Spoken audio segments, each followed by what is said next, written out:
Should we be confident in Jimmy G leading the Niners? Yes, and I have been out on Jimmy G because I go back to when they had that 2-minute drill against Seattle.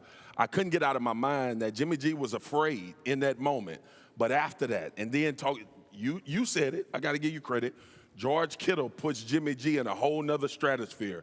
When George Kittle is playing, Jimmy G is willing to go dime. If he doesn't have George Kittle, I don't know. But as of right now, Jimmy G has done nothing to make us believe so far in the tail end of the season that he can't. Allow me to respond this way. We don't hate porn star Jimmy. We appreciate him. We're going to give him his props. But here's the reality.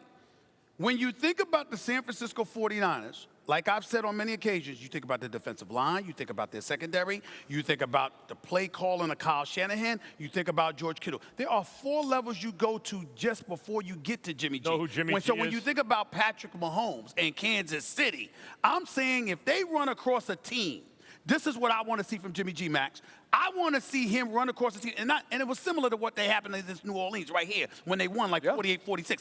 I want to see him run into a team that's saying, we come in every time we touch the ball offensively. What you going to do? And let me see him respond. Because New Orleans, to me, wasn't the test in the regular season. The postseason would be. People forget now. First half of Tom Brady's career, he was 24 touchdowns, 12 interceptions, 3,500 yards.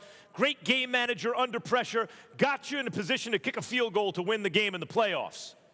Jimmy G right now is that guy. I'm not saying he could have the career Tom Brady is, but he's a first half of his career Tom Brady kind of player. You can win a lot of Super Bowls with that guy. Sure. 100%. You got to look at people in their surroundings, and with what he's surrounded with, he's in the perfect spot. You have Kyle Shanahan, who I believe is the best play caller in football right now. You have a defense that is nasty, and they are healthy, and they are finding ways to be pissed off every week when they really don't need to. When we are giving them their props, they're finding ways to go get after people. And all they needed was for Aaron Rodgers to do what he did last week, because more people are going to doubt. We're going to start talking about how bad of a man he is, and this defense is going to get together and say, we're going to go hunt the same way we hunted in Week 12. And, oh, by the way, to your point, Max, who does the San Francisco 49ers remind you of how they're built?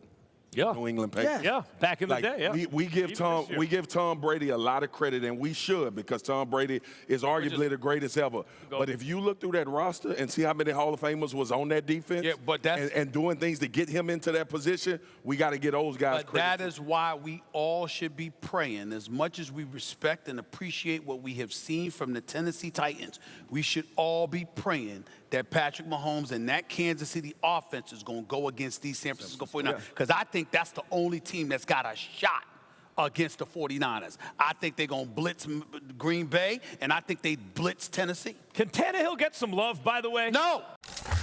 Thanks for watching ESPN on YouTube. For more sports highlights and analysis, be sure to download the ESPN app. And for live streaming sports and premium content, subscribe to ESPN+.